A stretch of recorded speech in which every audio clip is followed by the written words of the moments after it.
Luigi, ho sentito bene, possiamo iniziare? Bene. Allora, intanto buon pomeriggio e benvenuti a tutti. Grazie di essere qua. L'applauso lo facciamo a Sam Aaron, che Sam, a very warm welcome. È un'occasione speciale, non capita tutti i giorni, quindi siamo fortunati. Iniziamo con un quarto d'ora un po' abbondante, accademico di ritardo, ma recupereremo durante il pomeriggio. Io vi saluto a nome di Roberto Bondi, che è responsabile dell'ufficio dove lavoriamo noi. Siamo l'ufficio scolastico regionale, nello specifico il Servizio Marconi, siamo tutti docenti e siamo distaccati per un po' di ore del nostro servizio a supporto delle scuole dell'Emilia-Romagna, da Rimini a Piacenza, quindi proprio tutta l'Emilia-Romagna. Siamo circa una trentina di docenti in tutta la regione. Vi dico, io mi chiamo Giovanni Govoni, Roberto appunto, come vi dicevo, ha avuto un problema, quindi ci raggiungerà più tardi. Si sente? Bene. E niente, io ci tenevo a dirvi che per me è una cosa bellissima essere qua oggi. È stata una fortuna, intanto grazie a Roberto Agostini che ha saputo orchestrare e cogliere questa bellissima occasione che Sam era in Italia per portarcelo qui a Bologna. Dopo poi ve lo spiega meglio Roberto. Credo che siamo tutti docenti più o meno, o c'è anche qualcuno che non insegna a scuola? Chi è docente? Sulla mano i docenti. Beh, la maggioranza, bene. Oggi secondo me è un pomeriggio speciale perché in genere in questo posto molto bello che è la Fondazione Golinelli abbiamo fatto dei convegni molto orientati, no, alle tecnologie, alle scienze. Oggi parlare di musica, però con un taglio, diciamo, di coding, no? Che viene associato ad altre cose, e quindi passare dalle STEM, no? Chi di voi ha fatto alcuni progetti legati al Piano Nazionale Scuola Digitale avrà sentito questa parola, no? Le materie scientifiche, matematiche, ingegneria, e passare da STEM a STEAM, no? STEAM, con la A di arte, e la musica non ve lo devo dire io, è un'arte. E oggi l'incontro è possibile grazie anche all'IC di Ozzano dell'Emilia, che nel quadro nazionale del Piano Nazionale Scuola Digitale supporta questo incontro di formazione. Il percorso formativo si chiama hands-on, appunto mani in pasta. Perché? Perché dopo lo speech iniziale di Sam ci saranno dei workshop, dei laboratori, è la parte fondamentale, no, del pomeriggio, cioè mettere le mani sopra lo strumento e vedere cosa succede. Poi Roberto ci spiega meglio il programma. Di questi incontri formativi ce ne saranno tanti altri, nei weekend, li abbiamo chiamati weekend digitali, altri incontri tematici sull'arte e altri temi da qua a giugno, quindi ci sarà un'offerta formativa molto ricca. Se volete sapere ulteriori informazioni basta andare sul nostro sito Servizio Marconi, che è una parte dell'ufficio scolastico regionale, dove sono pubblicate tutte le iniziative. Okay? Quindi io vi auguro un buon pomeriggio, starò con voi tutto il pomeriggio, quindi spero di divertirci insieme. Passo la parola a Roberto che ci spiega un po' meglio come si svolgerà questo nostro pomeriggio. Non puoi sbagliare. Posso sbagliare. Benvenuti a tutti in questa giornata che si intitola Rock Around Sonic Pi. È ovviamente un gioco di parole, la giornata è centrata sul pensiero computazionale e la musica, e in particolare è centrato sulla figura di Sam Aaron e il suo software Sonic Pi. Ci tengo in apertura a ringraziare il Centro Tempo Reale, perché guardo un suo rappresentante qui presente, perché in fondo se noi siamo qui con Sam è anche grazie al fatto che Tempo Reale l'aveva invitato. Domani, approfitto per dirlo, farà un laboratorio di ben 8 ore al Centro Tempo Reale di Firenze.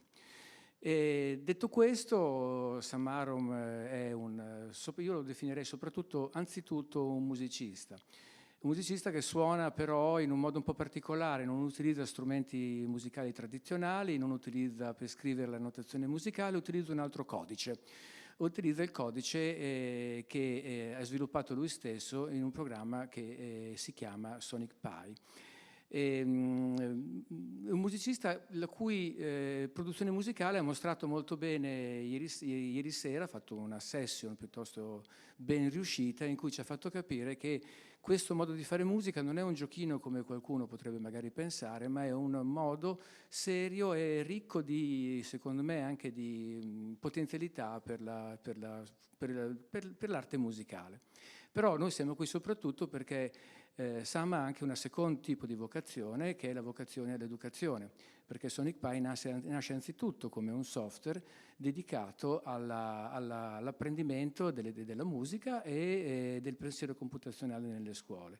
Quindi lui stesso lavora direttamente con i bambini e io mi auguro che oggi sia una giornata in cui una giornata che possa aprire qualche nuovo orizzonte, non solo per l'educazione musicale in sé, con questo tipo di lavoro che è secondo me molto nuovo, ma soprattutto aprire degli orizzonti anche per il ruolo della musica nei progetti interdisciplinari. Molto spesso la musica è considerata un marginale o un giochino o qualcosa di ricreativo in questi progetti. Invece io credo che con strumenti del genere la musica possa diventare il centro di progetti interdisciplinari dove soprattutto al giorno d'oggi si parla molto di STEAM e cose di questo tipo, quindi mi auguro che oggi possa essere una giornata che anche chi non è, diciamo così, esperto in musica possa capire che la musica può avere un ruolo in questi tipi di progetti. Ho fatto un po' di confusione, spero di essermi spiegato. Il programma allora abbiamo detto, adesso do subito la parola a Samaron per una conferenza di circa un'oretta, poi dalle 16 alle 19 i 2 laboratori. Quello di Samaron dedicato soprattutto a docenti con competenze musicali medio avanzate, quindi docenti di musica, ma anche non è detto che siano docenti di musica, e il laboratorio invece di Andrea Sartori, dov'è? È là, titolo bellissimo, Opere in computer, invece pensato sempre su queste tematiche, ma pensato più con una terminologia, con un linguaggio più avvicinabile a un pubblico che non conosce la teoria musicale, tutte quelle cose specialistiche di chi ha fatto invece un percorso musicale. Vi ricordo alle 19, quando finisce tutto, è prevista una breve visita alla mostra Umano, che si trova proprio in questa sede, e siete tutti invitati a fare questa breve visita. Detto questo, io darei la parola a Samaron e con l'aiuto, diciamo che Rosa Maria Caffio, che ringrazio molto per essersi prestata a questo tipo di attività, ci farà qualche traduzione, cercherà di fare il punto ogni tanto, se capisco bene, ok? E adesso magari spiega meglio lei. Rosa Maria Caffio è una collega di inglese, sempre parte del Servizio Marconi.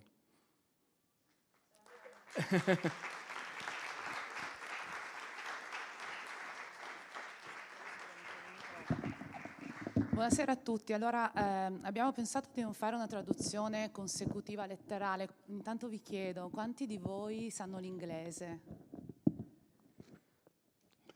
Hello. You speak English? Alzate la mano quelli che parlano inglese. Okay, great. I used to live in the Netherlands, in Amsterdam, and this is massive on my face.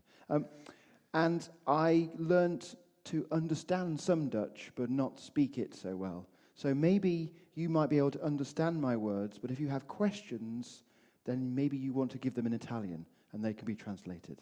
So Quello che pensavamo di fare, appunto, di non tradurre parola per non perdere tempo, perché altrimenti avrebbe solo mezz'ora, no? E per prendere il più possibile da lui. Per cui, quando avete delle domande, se alzate la mano, me le dite in italiano, io gliele traduco e nello specifico poi vi traduco la sua risposta. Che ne pensate? Può essere affrontabile?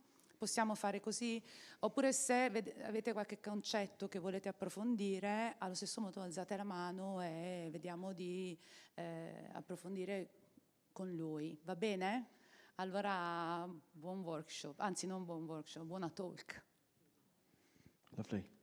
Okay, I'm going to spend some time talking to you about code and music.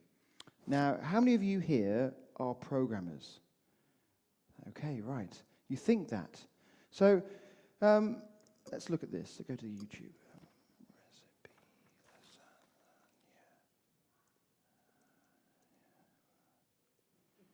All right, classic lasagna. Look at this. So I can't make lasagna. So what I do to make a lasagna, I go to a website and I read this. Oh no, we value your privacy, okay. And it tells me the ingredients for the recipe, and it tells me the method. Number 1, do this. Number 2, do this. Number 3, this is coding.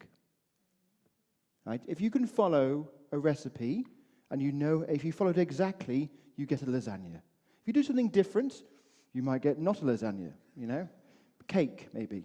But this really is programming. It's programming the chef in the kitchen.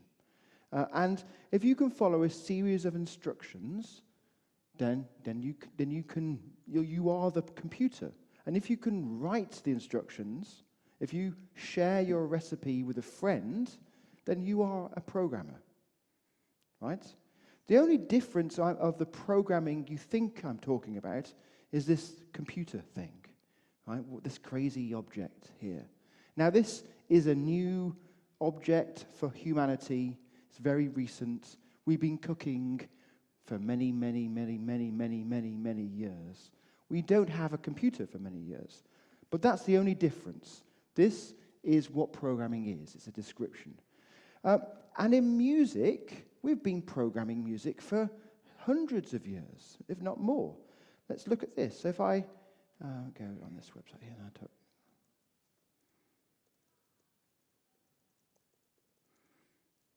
let's look at some code. Here's some code. And this code, there we are, this kind of thing. Let's try and make it big. It's going to go big. There we are. This is code for music. Now, if you're not a musician, you look at that and go, what does it mean? You have to learn how to read this notation, and you need to study what this means. Are you reading it top to bottom, bottom to top, left to right, right to left? What do the little lines mean, the dots, the squiggly things? There's a lot to learn. And if you can read this, then that means that you are the computer, you're the violin player or the piano player, and the person that writes these dots, the composer, is a programmer. We just have different words. This is code for musicians, and it's really important. Now, the benefits, the value of code, in this case, is that we can take these compositions, these pieces of code, and we can preserve them over time.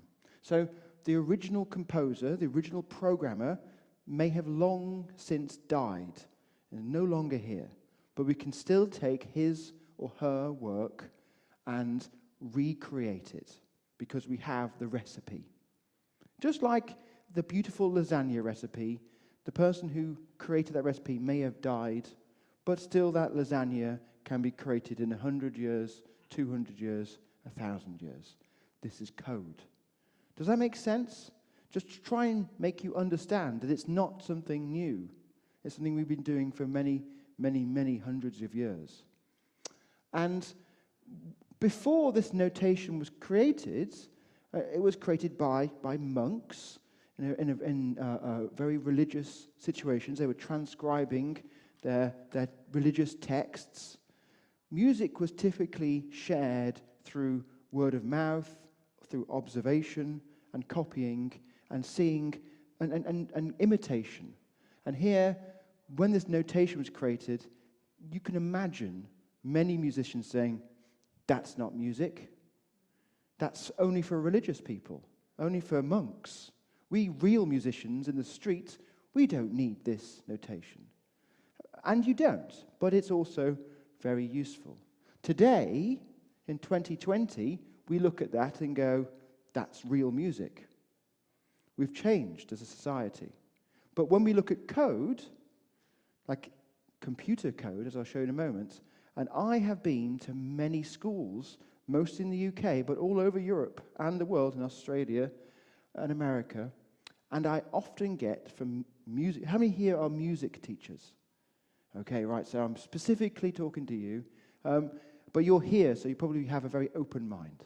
But many music teachers have a very closed mind. They know what music is, and they see my computer code, and they say, that's not real music. Really.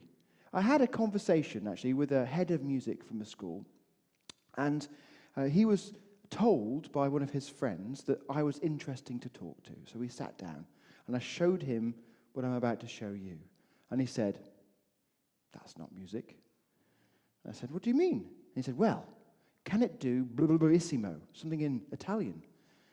And I said, I don't know what bellissimo is. Can you explain? He went, oh, you don't know? I said, no, I don't. And so I said to him, please can you explain in simple terms? And so he said, it's something, something, something. And I went, And I wrote some computer code and made the sounds. He went, oh, yes, that's correct. But does it do bellissimo? So we did this maybe 5 times. And every time he explained it in simple terms, I used the computer to generate sounds which I thought what he wanted, and he said yes. But still, he was not convinced. This is not music. So I think we have a large amount of work to do as society to both understand what code really is. It's not noughts and ones. It's recipes for lasagna, right, that the computer can understand, right? And that this is code. Code is something that allows us to write something down in a very precise way, typically. It doesn't have to be precise, but often is a very precise way that we can use to then reproduce that idea, right? And so we see code everywhere. If you want to know how to get from here to Pisa, you'll follow some directions, and that will be code for how to drive to Pisa, right? So we have code everywhere. If you buy something from IKEA, right, and you see the recipe for how to make the furniture, that's code. And often it's very hard to understand. I can't understand that code. I try and make a wardrobe and I get a bed. It's complicated. So, does that make sense? If you have any questions at any time, please put your hands up and we can translate them from Italian to English. Now, I don't want to spend time talking and you not understanding, so that as much as possible, if you can ask questions. Would you like me to speak slower or faster? I can speak really fast so you have no idea what I'm saying. It's absolutely fine. Or I can speak slowly. Yeah, it's like, good. Right. So, we have been coding music since before computers existed.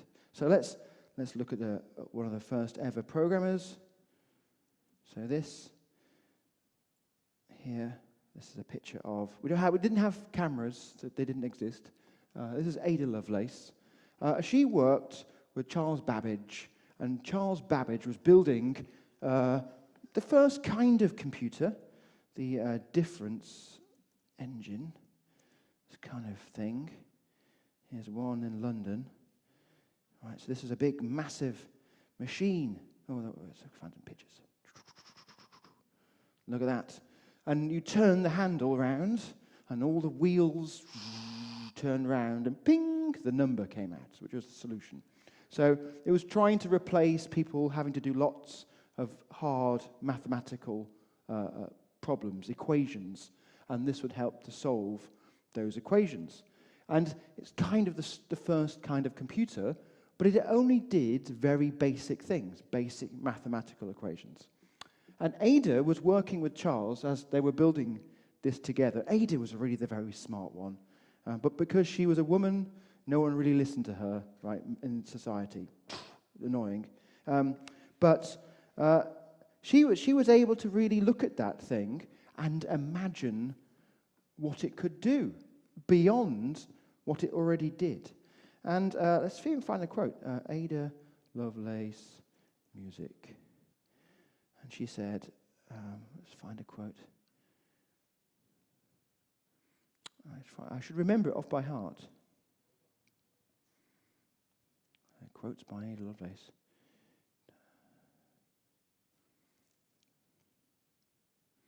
The more I study, the more insatiable I do feel my genius for it to be. Music of any. these lovely quotes. Ada Lovelace, music quote, beauty. She said that, should be able to find the quote, and she looked at this machine and she was able to think that this could make music of any kind of beauty, of any kind of understanding from the mind out into the world through this machine. And she saw it as not just a machine to help solve equations, but as a creative tool. I'll find the quote later for if you come to the workshop, I'll find the quote for you. And so she looked at this machine and she could imagine it being a very creative machine that could really not just solve mathematical equations, but make music and many other things, creative pursuits. And this is a very important thing to consider. Even today, most programmers who take these crazy computers and make them do things, they mostly work in industry, making rich people richer. That's mostly what they do. And they work for banks, they work for big business, and they'll be making money for rich people. And so when I go and talk, not to teachers, but to programmers, just getting them to understand that their skills aren't just for solving equations, but also for making music, for making poetry, for making art, for expressing themselves as humans, ultimately. They go, wow. And we still haven't yet understood what code is. Imagine if, how many of you can read and write? None of you. So in Italy, you don't use a pen. So maybe the translation might be helpful here. Maybe that you're not understanding. Ok, ci siamo. Allora sta dicendo, immaginate di saper leggere e scrivere, ma senza usare la penna. None of you? Sapete scrivere voi? Can you read and write? Sapete leggere e scrivere? Yes? You don't seem very convinced.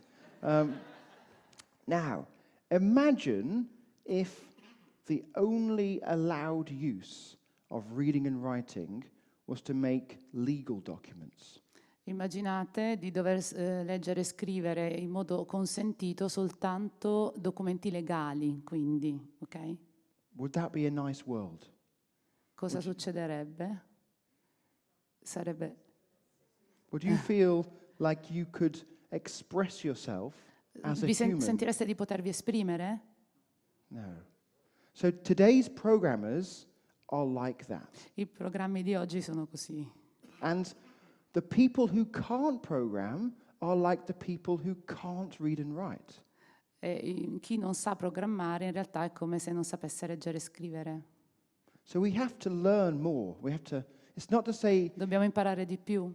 you can live your life without reading and writing, Non si può vivere senza saper leggere e scrivere, quindi it limits your expression. limita la nostra possibilità di esprimerci. Is that a question or stretch? Stretch. Okay. This makes sense, hopefully. And so, in schools, we read and we write. We read and write in English or Italian, or we read and write in mathematics, we read and write in geography, we read and write in sports even. We read and write in all subjects. And we will be programming in all subjects in the future. Because when we can help get the computer to do things, when the computer can do useful things in the subject, then it's going to be useful to program it. So if you, for example, sports, if you look at the top managers of a football team, they're using computers to analyze which players are tired, where the team's being effective, the strategy, they're programming. Okay?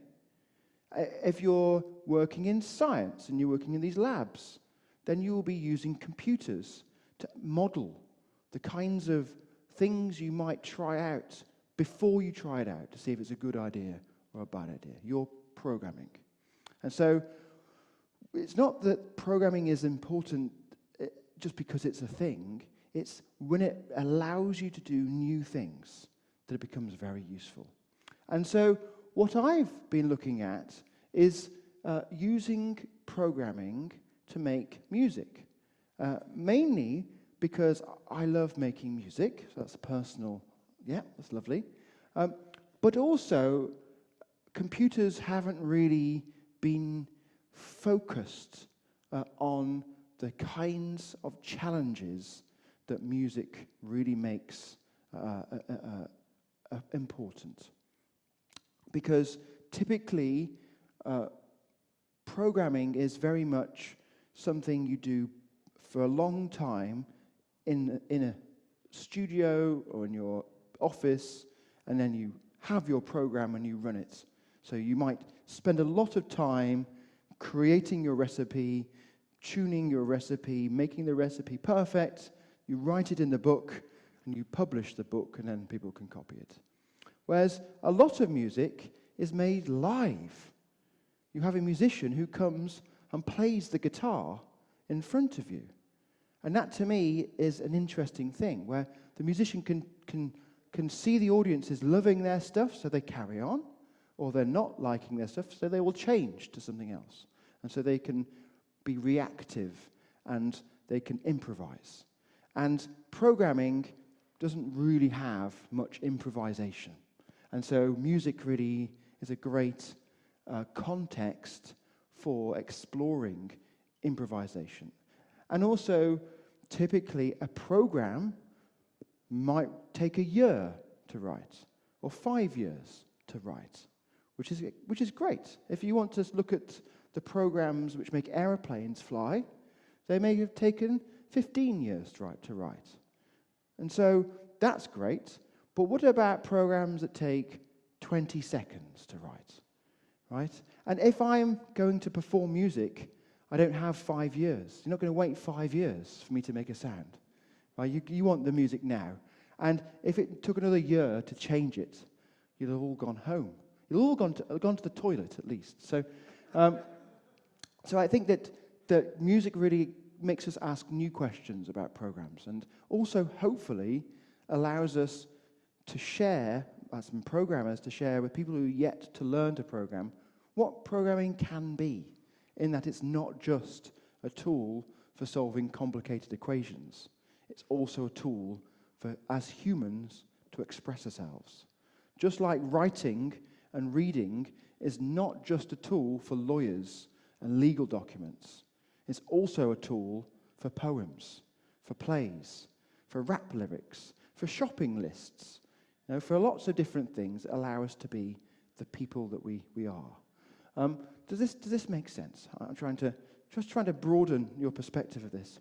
And so I'm going to spend some time now showing you this system that I've created. And it's really important to put it in the context that it is. If I was to spend the next half an hour talking to you about this, and you've never seen this before, you're going to think, Sam's showing me something really complicated. Okay? But you hopefully can look at that and say, well, I know a lot of my friends can read this, and so it's not that complicated, it's just new. And it's really important to separate what's something new to you to something which is complicated. Sometimes it's new and complicated. Sometimes it's new and not complicated. This is new for some of you and not complicated, right? And we could teach you the basics of this notation in about an hour, and you can go, that roughly makes sense. You're not going to be able to play it, but you can start to understand how it works. Like, each of these lines is a separate part for a musician, and notes at the top are higher, notes at the bottom are lower. This kind of things you can understand. Now, with this code stuff I'm going to show you, it's the same, right? It's going to be new, and I'm going to promise to you it's not complicated. I can promise to you it's not complicated because I have seen many, many, many, many, many young 10-year-old children learn this in an hour, 2 hours. Okay? So that's why it's not complicated, but it's really important to realize that as you get older, your minds typically close. So if you're the kind of old person that's got a closed mind, this is going to be really hard for you. Yeah? But if you can open your mind and still want to learn new things, it's not hard. Okay? Right. Okay. So, with programming, you type in words, magical words. Hopefully that makes... Is that an Italian word? Bellissimo, maybe. Yeah. And you run the magic word, and you get an error. So here, this pink thing says, I have no idea what blah, blah, blah, blah, blah, blah means. Okay? And so this is really important. Programmers, professional programmers all around the world, this is normal. It's broken all the time. Right? This is a normal position to be in. Programmers are not this perfect, beautiful, everything always works. It's always broken. So when you try and play with the system, so I'm showing you this environment. It's entirely free.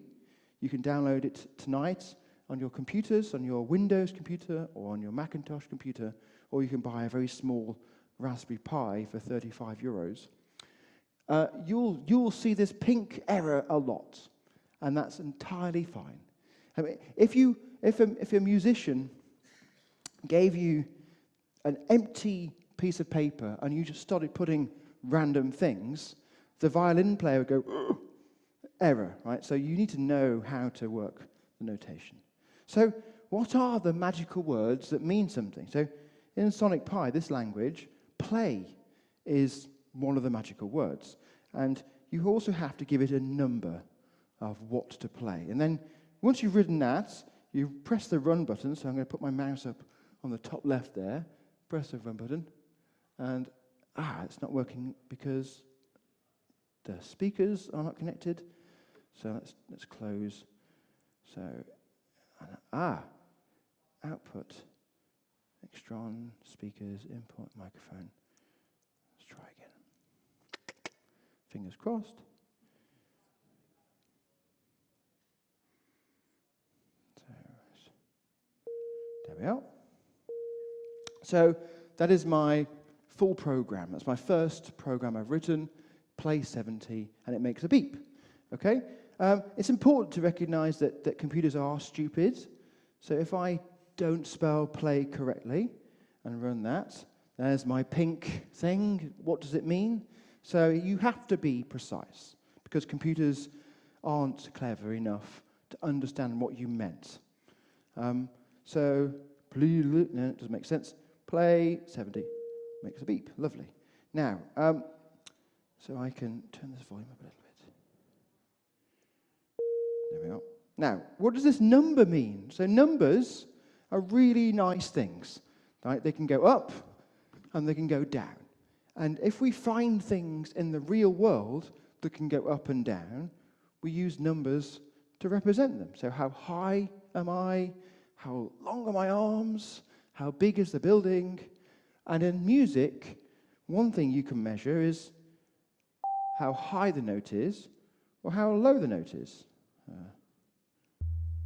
So lower numbers make lower notes. So this is quite fun. Yeah. Oh, yes, that's good. And so this program here, this particular program, Play 40, it's best to play this program in a cinema.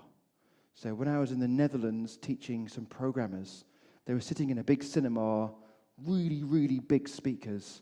The noise came out. So this is a fun program to write. So now we can see that we can play any note. Now it's important to recognize that these numbers, because we're in a Western world, they map onto the notes on a piano. So every note up on a piano, so if I have piano MIDI, some image.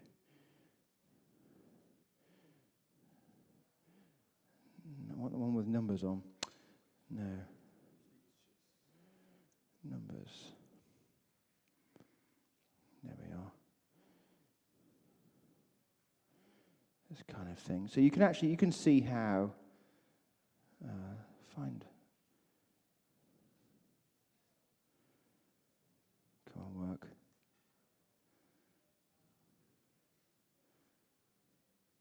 Yeah, this is a picture of a piano, and we can see here there's numbers. C3 happens to be a note on the piano, and that's number 60. If you go up one note, it's 61, up another note, 62. You don't need to know this, it's not important. If you are a professional musician and you want to take your knowledge from music and put it into code, then you can do that. But in the real world, we're learning how to have fun and express ourselves. And all that really matters is this your note? No. Do you want a higher note or a lower note? If you want a higher note, choose a higher number. If you want a lower note, choose a lower number.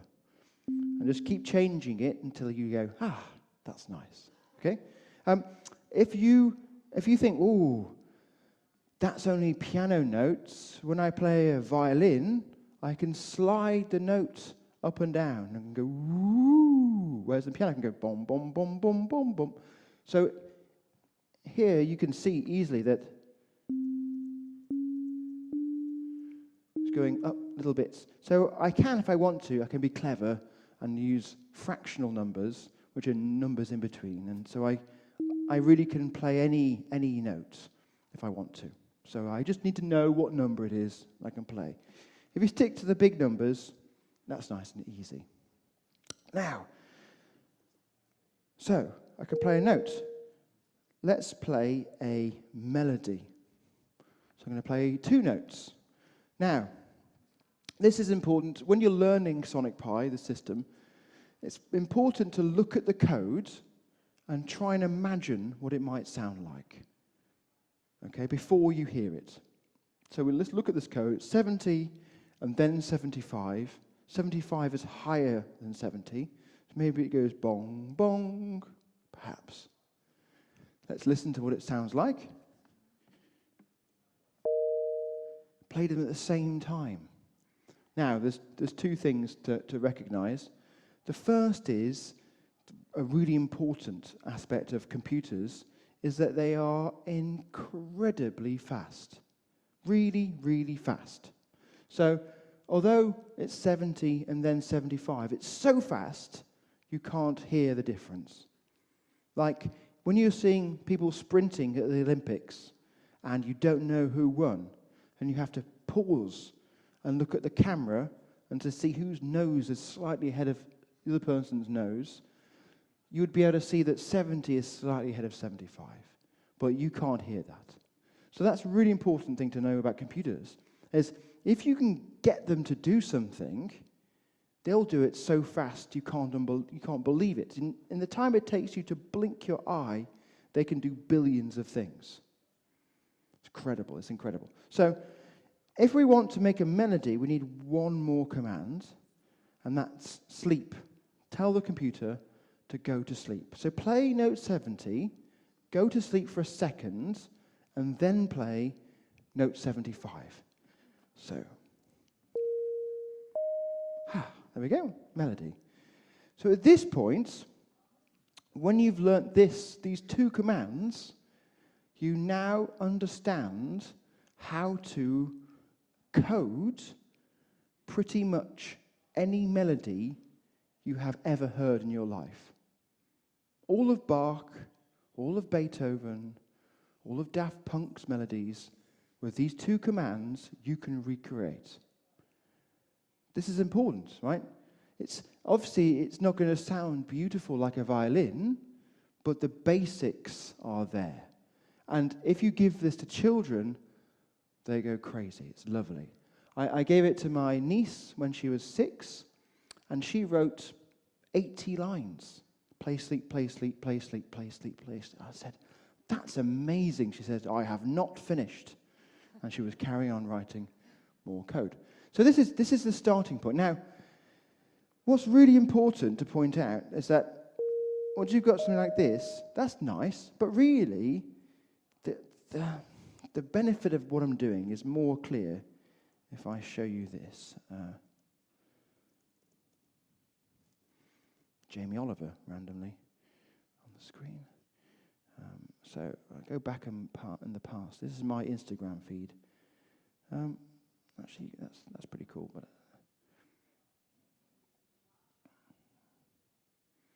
this is my life flashing in front of me.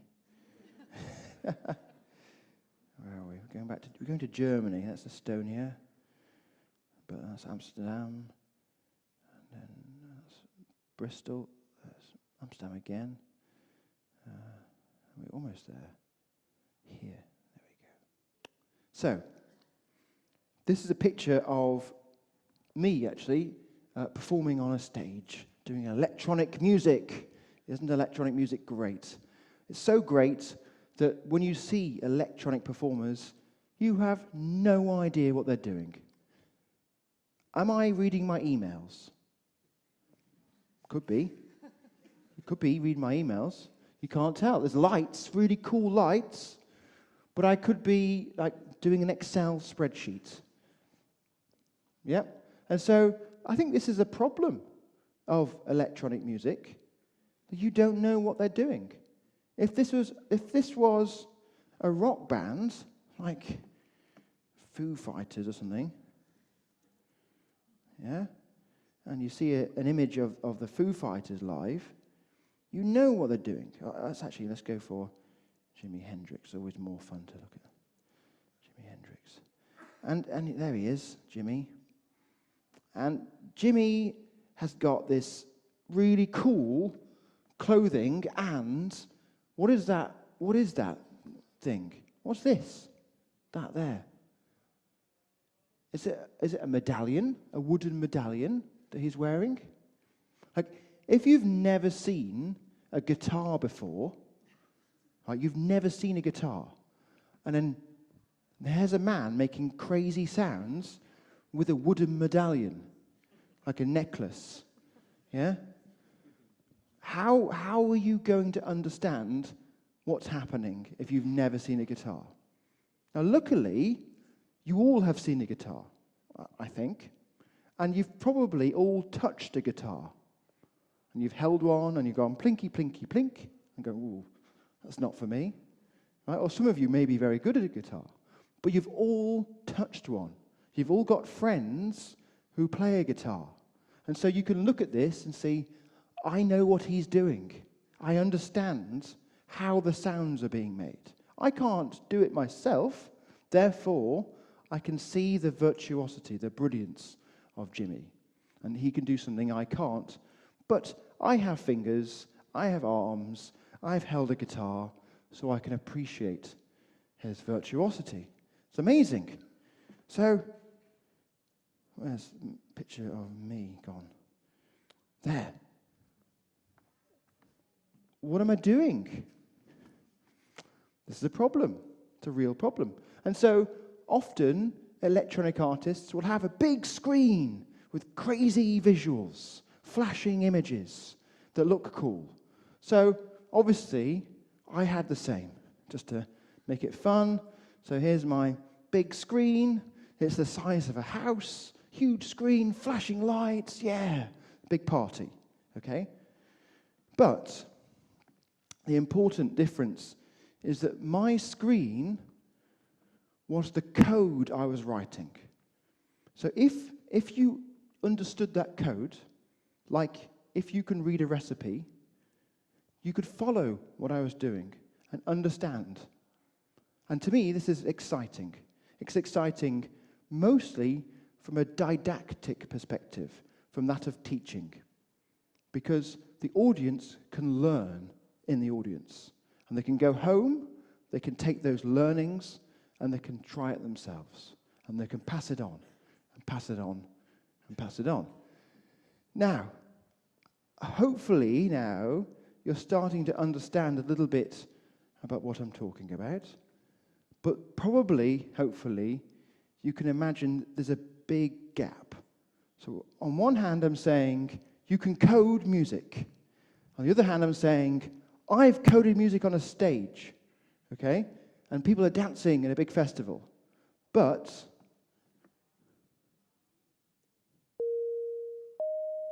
I'm not playing this. This is not going to get people dancing in a festival. So what is the space between this and on stage? And I'll spend the rest of the time starting to show you that.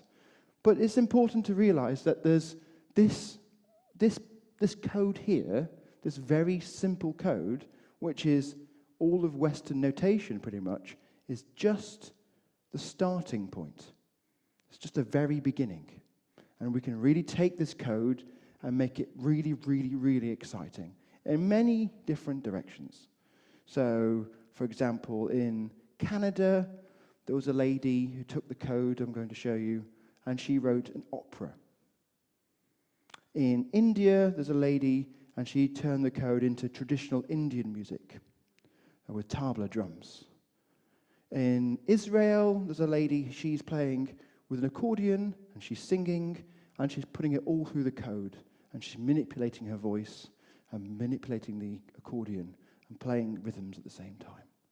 So you can really do it, and then there's me playing techno music in Germany. So, how do I take this into interesting places? First of all, is to recognize that this thing here actually is one of these. Yeah, let's get an image of a synthesizer on stage. This kind of thing. Look at that beast. So this is a synthesizer. I don't want to subscribe, thank you. And no, I don't want to do the menu. And this clearly has lots of controls, lots of knobs, lots of buttons I can press, and each of those things can change the sound of the sound. So it still has a keyboard, like a piano, dum dum dum dum dum dum dum dum dum, but I can noises I can make by changing the knobs. So this is exciting, but that has two problems at least. One, it's very complicated, right? And every synthesizer is different, and you have to learn every synthesizer as a new world. And secondly, that's £1,682, 2,000 euros, not cheap, right? So if you want to buy 5 of those synthesizers to have a nice voice, that's 10,000 euros. So that's another problem. So that limits these things. Whereas this synthesizer is entirely free, and the complexity, how complicated it is a matter of unfolding the complexity. By default, it's really simple, right? But if you wanted to do more things, you write more code, right? So very little code works, but as your requirements, your thoughts, your musical ideas increase, then obviously you need to write more code. So one thing we might want to do is change the release time. That's how long the note lasts for. So staccato, short. Long, 4 seconds. So we can change the duration. We can also use the attack, which is how long the note fades in and fades out. So I can fade it in over, say, 2 seconds and take no seconds to fade out. There you go. So we can manipulate the sound amplitude, how loud it is.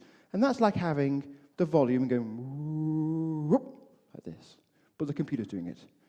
The next thing is actually, the default sound is a very simple beep. Boop. Not very interesting. You can change the sound with use_synth. Gives you a list of different sounds. So let's look at profit. That's a fun one. And let's play that with a low note, like 40. There we go. That's quite a nice one. Now let's change that to release 8. That's quite fun. Now, I might want to make it lower, so I can either change this to a lower number, or I could actually put some maths in there as well if I wanted to. It's totally fine to do this. Yeah, that's good. Another control is amp, which is how loud it is. Make it 5 times louder. Yeah, that's better, yeah. Another control is cut off. Makes it more mellow.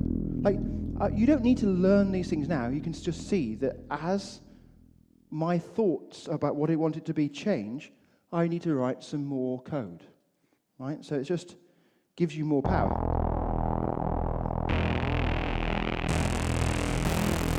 Layering the sounds on top. Does that make sense? So all I did was press the run button to make the sound. I don't have to wait till it finishes. I can press it again, and another sound will start, and the other sound will still be going on. And that's totally fine. So I can even do things like...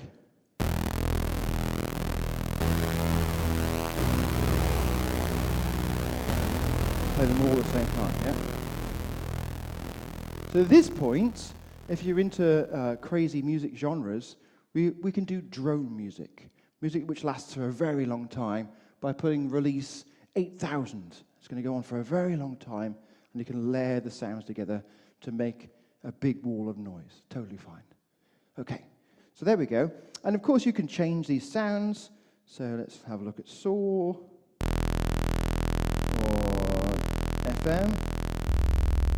So you can layer these sounds together by changing the synthesizers. Each used synth is essentially another one of these. And they all have their own names and controls. And it's all documented. So you can read the tutorial and learn about those things. And the important thing to know is that you do not need to know the knob names, right? Only when you want to have fun and experiment and try new things, then you can start exploring. And it should be your curiosity which drives your learning, not having to do it to do anything at all, right? It's just, I wonder if it would sound different if I, It's an experimental process. It's not you have to understand this before you can even make a sound, right? So you can see, we start off with this, and then you grow the code as you explore.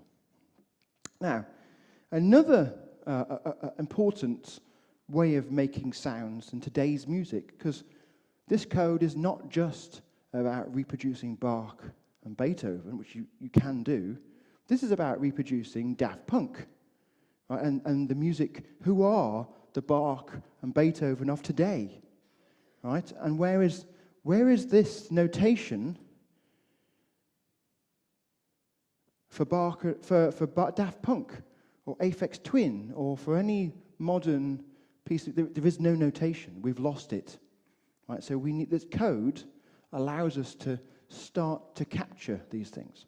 And so an important aspect of today's music, which started in the 80s, and especially hip-hop music, was to take recordings of people playing the drums, people playing the bass, and using that and looping that. So hip-hop was taking these kind of things. So these are called samples. So we have an ability to make and reproduce samples. So a really important sample was the Amen break. So this was a drum solo recorded in the 60s, I believe, by the Winston Brothers on a B-side of an album. And no one had ever heard of it before. And then it got put onto a CD and given to lots of different artists to work with. And then whole genres of music in the 80s and the 90s were created from one sample.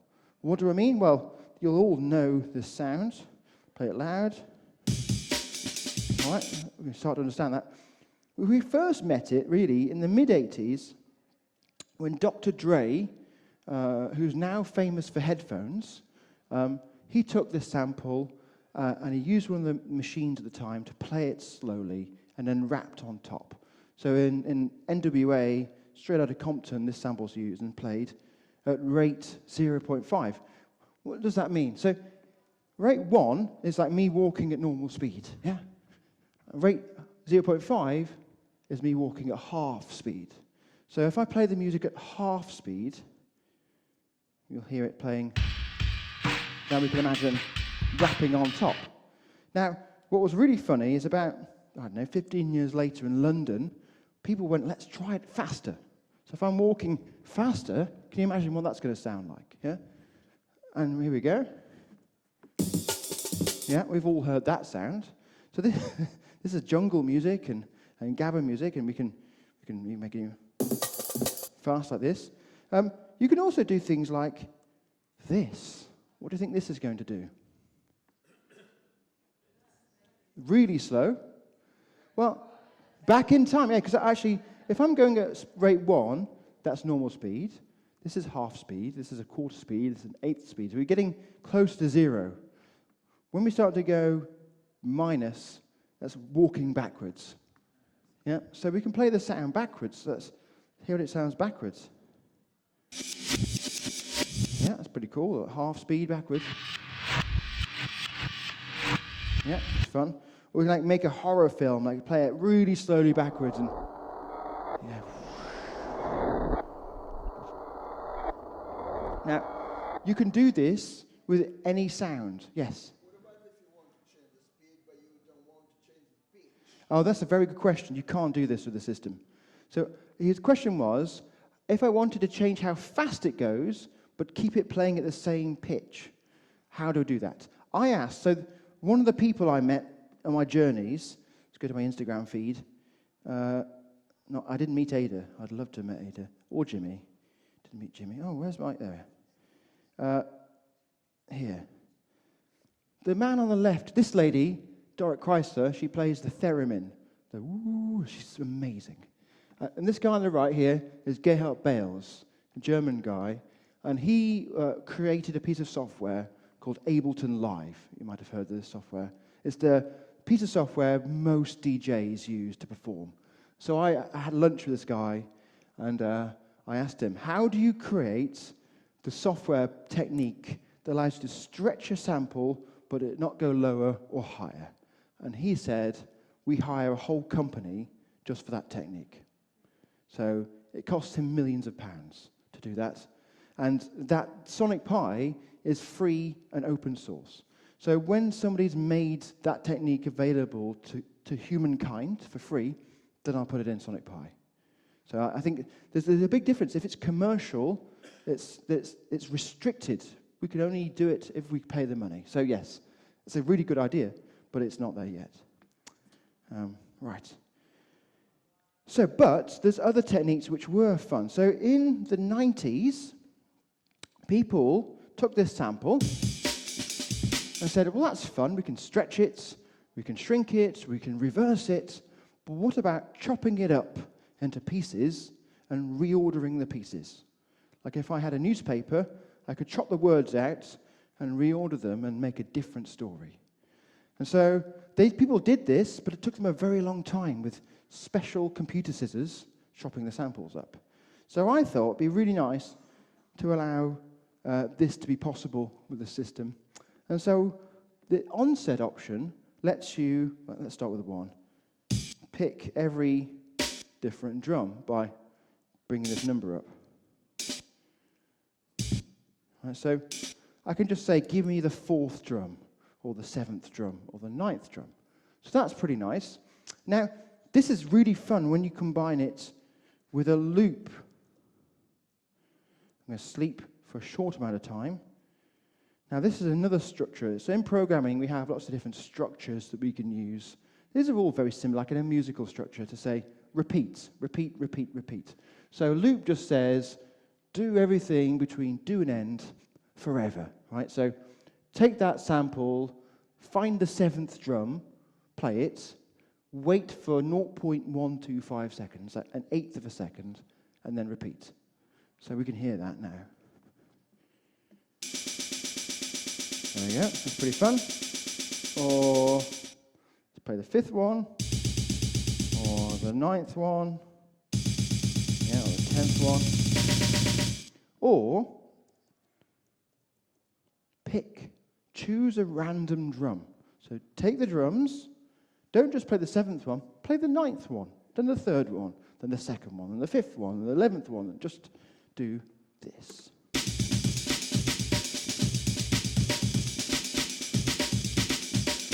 We're starting to get interesting space. Now, the thing is, you can play lots of different sounds. So here's a guitar sound. So I'm playing the guitar, yeah. So I can take this, yeah, and instead of playing the Amen, I can play that guitar. Slice it up and rearrange it.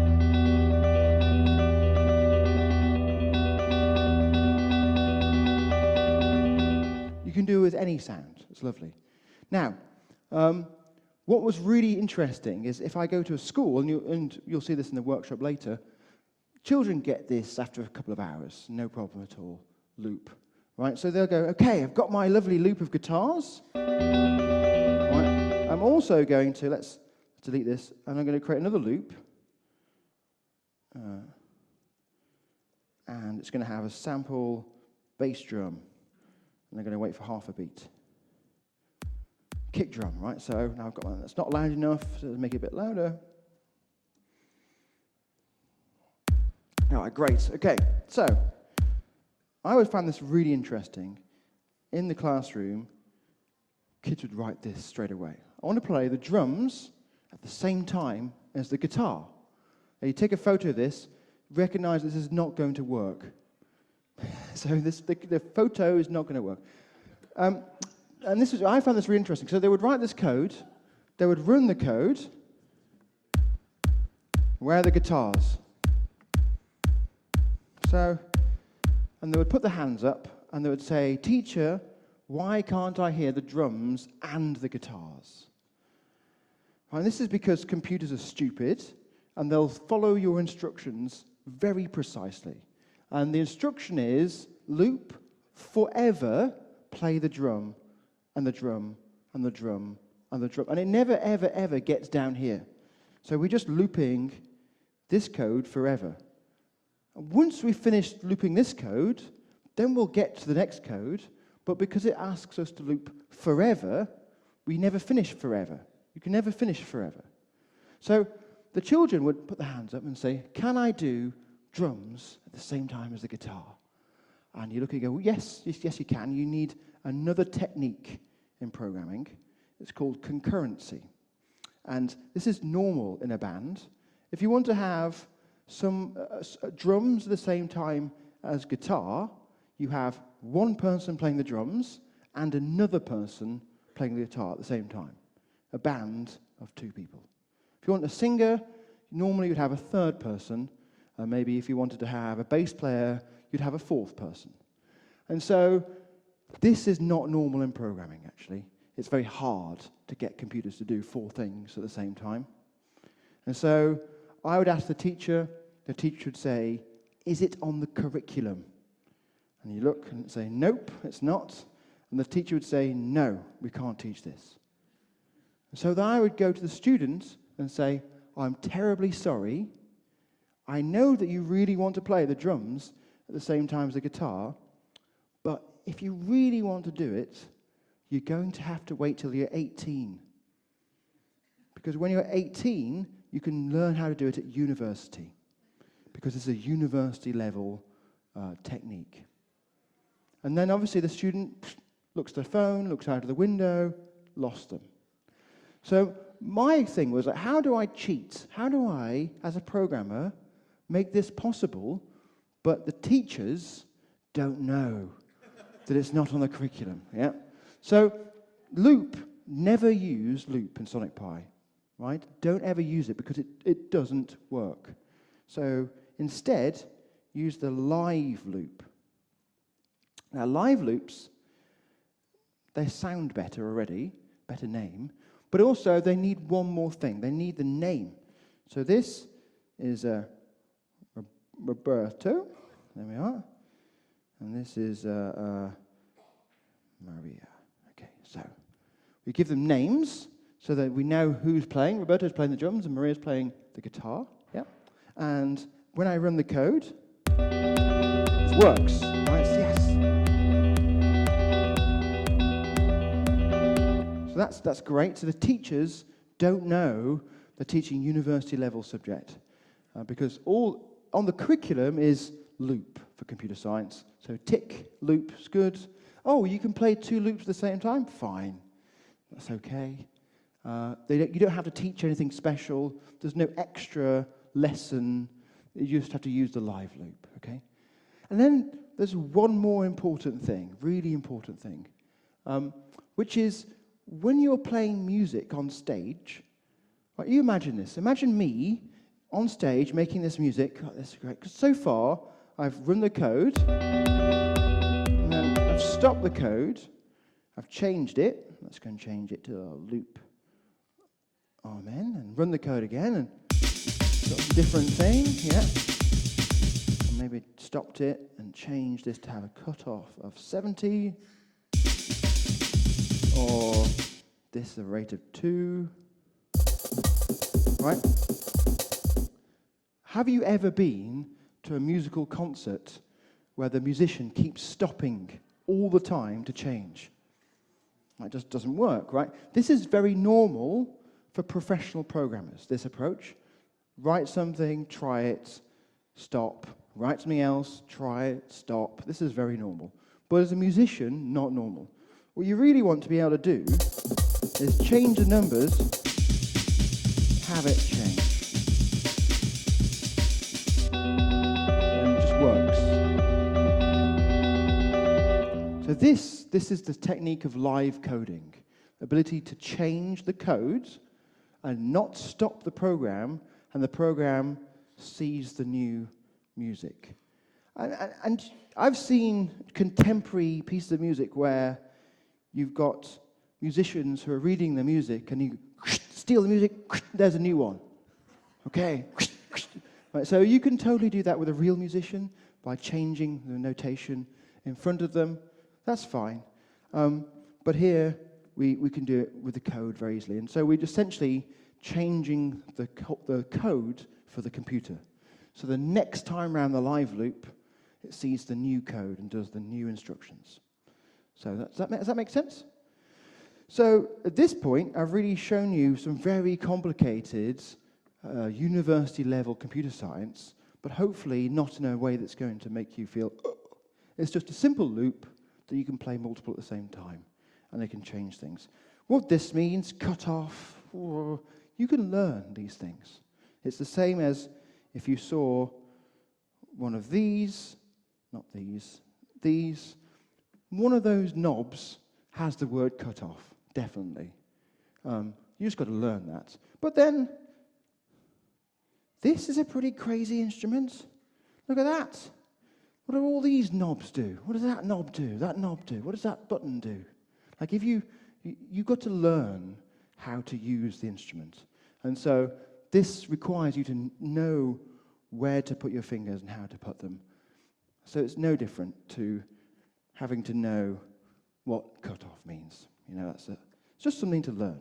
And say the same with what rate means and what onset means and amp means. You learn these things as you're using them, but you don't need to know them to start with. Okay, so that makes some sort of sense. There's lots of other things you can do with this system that I'm not going to spend much more time talking about, but to show you. Like, so I can very easily, for example, if I'm a music teacher, play note 70. So Roberto's playing note 70, 70, 70, 70. So I can play 76, 79, right? Or I could actually say, well, we have these things called scales in music. Let's play a scale C1 minor pentatonic. Yep. Playing all of them, that's low, so let's play C3, say. It's like a kind of a chord. Yep. Or, instead of playing them all at the same time, I can tick through them. And this is like a clock. We'll tick round the seconds, and when it gets to the start, it'll repeat. So now we're just ticking through each note. So then we can do something like play it with an eighth of a second, change the release time to short. Yep. this is quite nice. So now I have an arpeggiator. I can change the sound with the U synth. Let's go for a low note.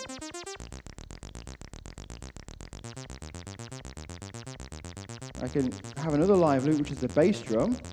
I can synchronize it with Roberto, so they're at the same time. So let's synchronize it with the Roberto. Oh, let's call this one Maria again.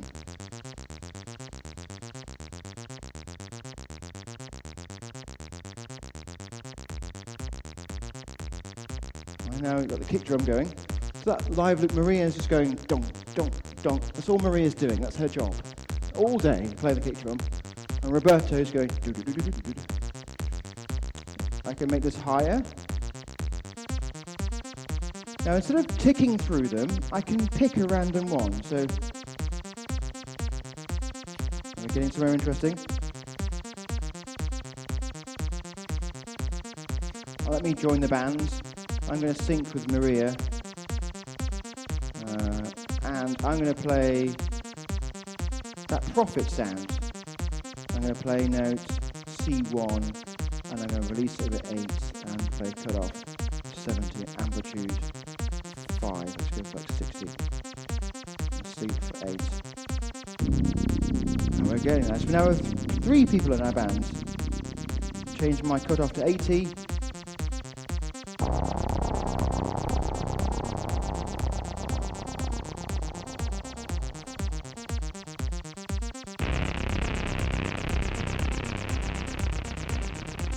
Look, Alba's going to join. She's going to sync with sound.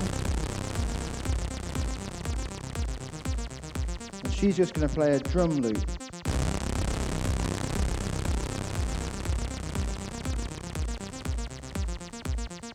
Now, Alba,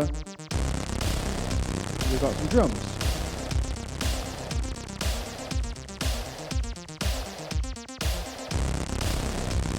So, what I can do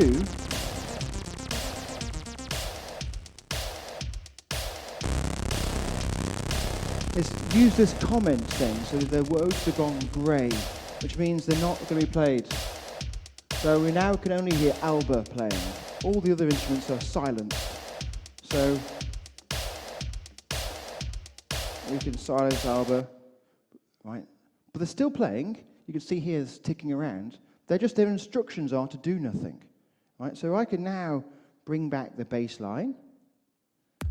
There it is, yeah. I can bring back the arpeggiator, so Roberto, start. There's Roberto, yeah. I can bring back the profit synthesizer. So it's going to come in. Come on. Oh, there we are, there it is. Yeah. And then I can bring back Alba. So I'm just mixing them in and out. It's very easy to do. And you can do this with any of the sounds. You can bring your own sounds. You can record your own drums. You can record the sound of the wind, or the trees, or the trains, or the cars, or your friends talking, and bring them all in together. You can slice them up. You can reorder them, stretch them, shrink them, and you really have a lot of creative control. I've got maybe 5 minutes left, is that right? Yeah. So there's 3 things now. So already, if you are a teacher teaching computer science in schools, then you have everything you need to teach all of certainly the core aspects of computer science in schools at this point. Loops, conditionals, I haven't shown you those, but they're really easy to do. Randomization, functions, play part A, then play part B, then play part C. Very easy to do.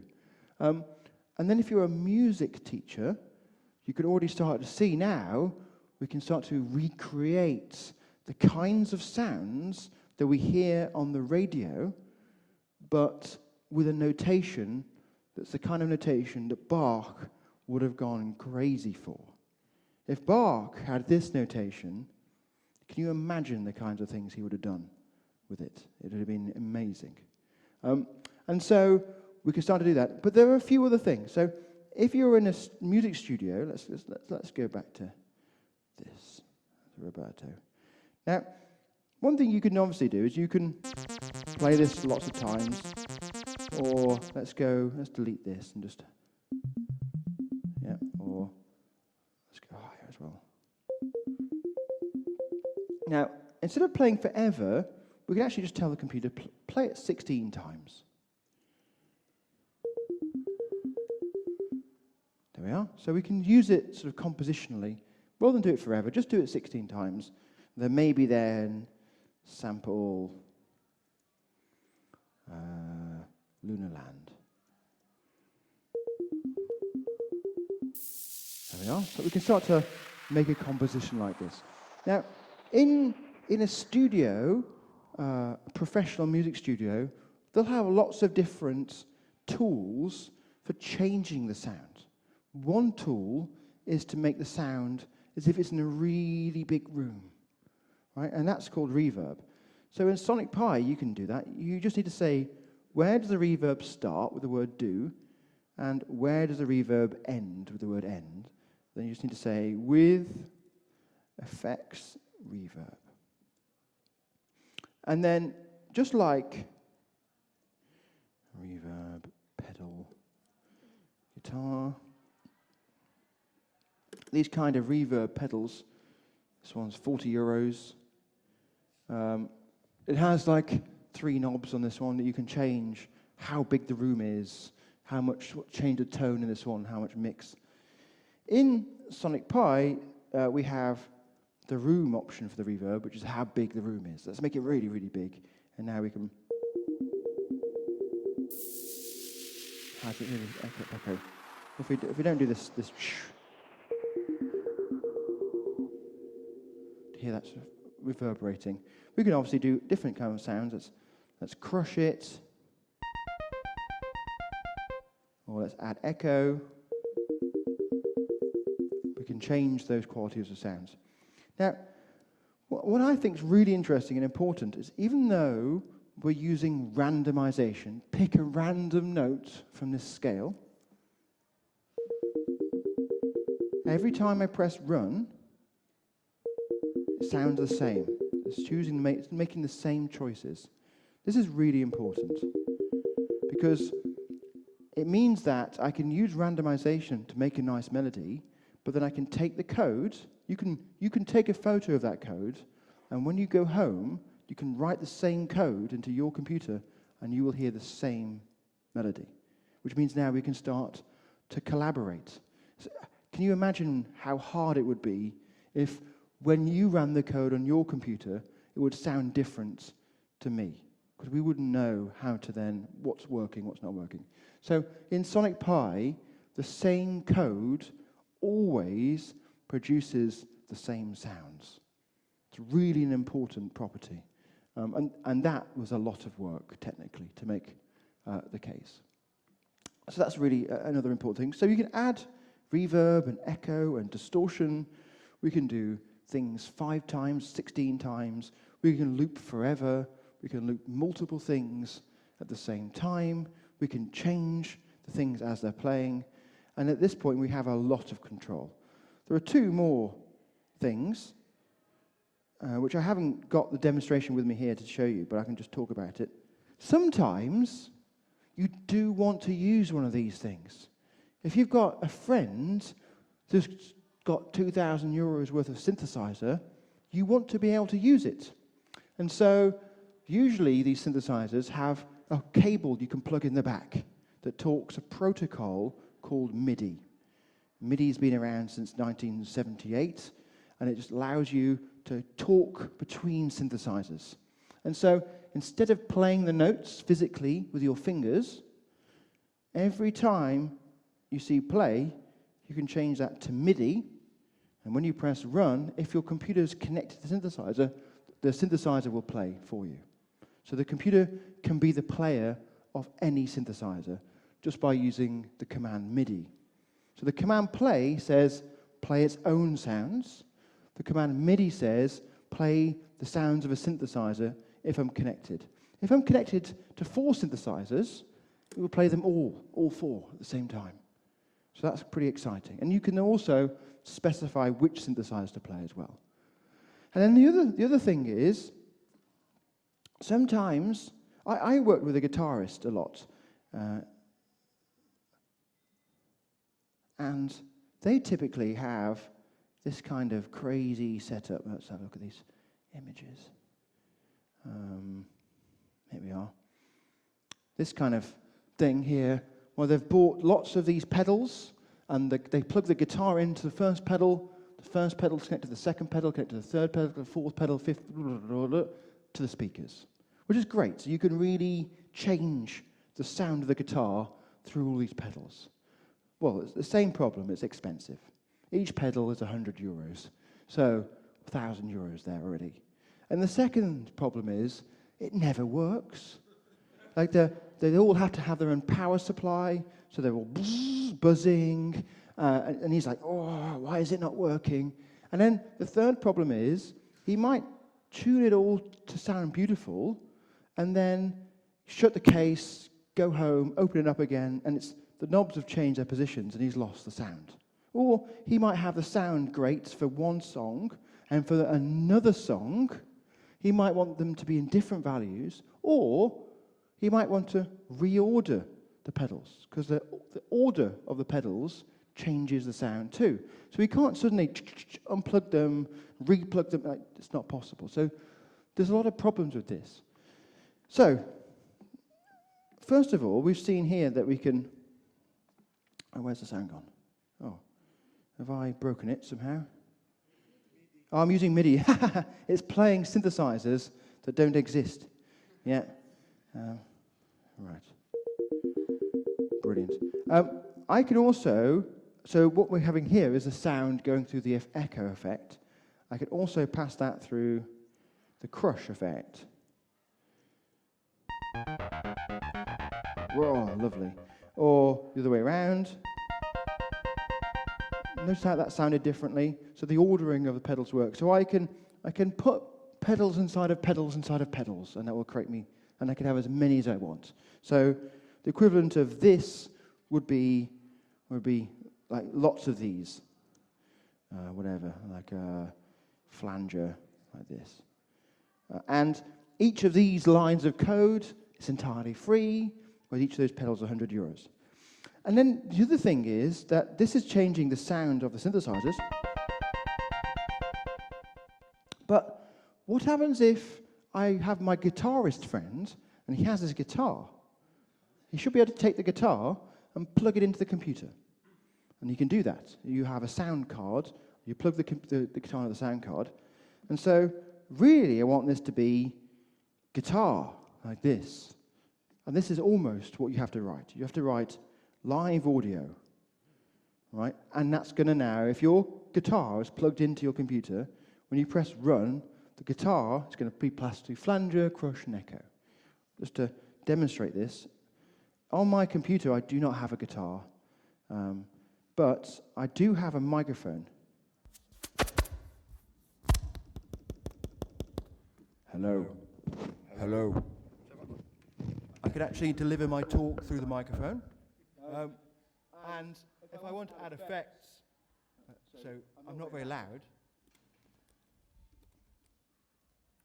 Hello, yes. Ooh, feedback. Yeah. So with reverb, reverb,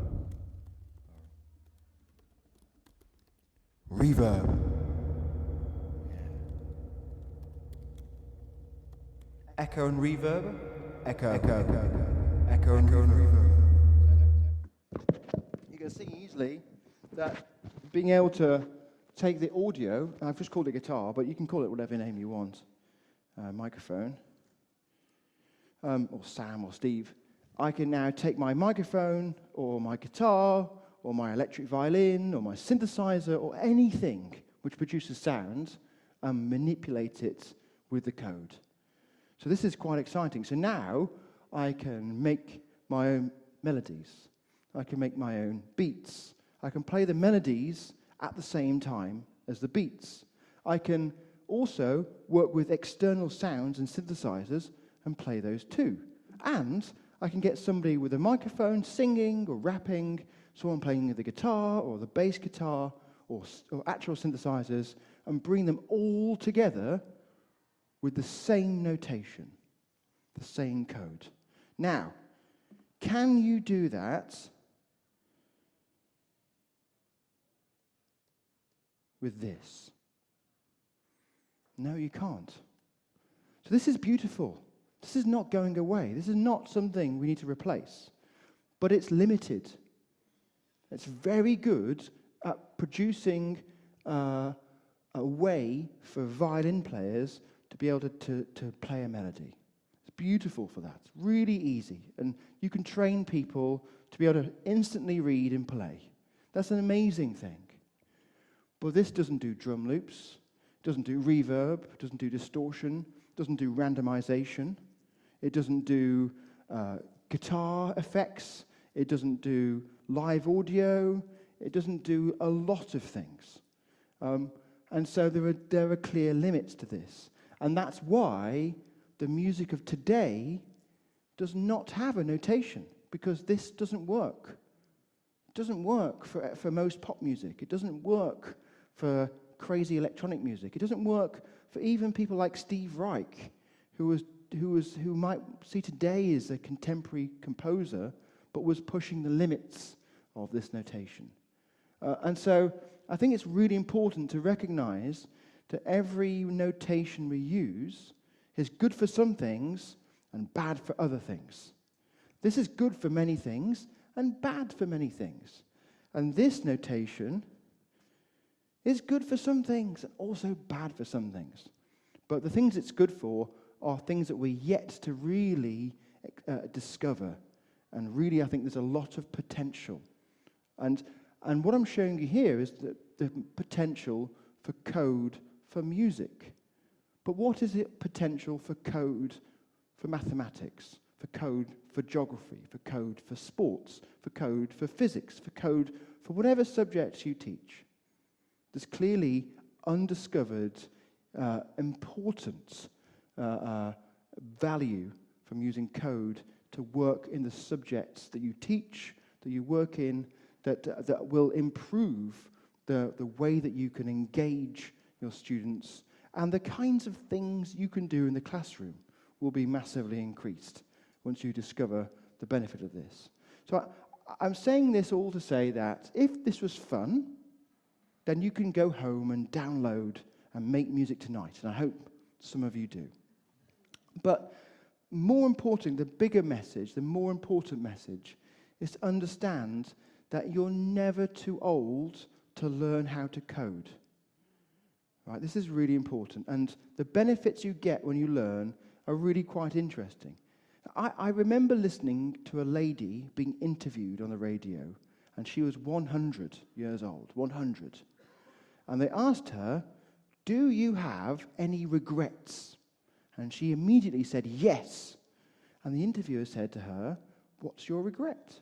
And she said, "Well, if I had started to play the violin when I was 80, I'd have been playing it for 20 years now." None of you are 80, I don't think. So you still have at least 20 years to learn. And 20 years is more than enough time to learn anything.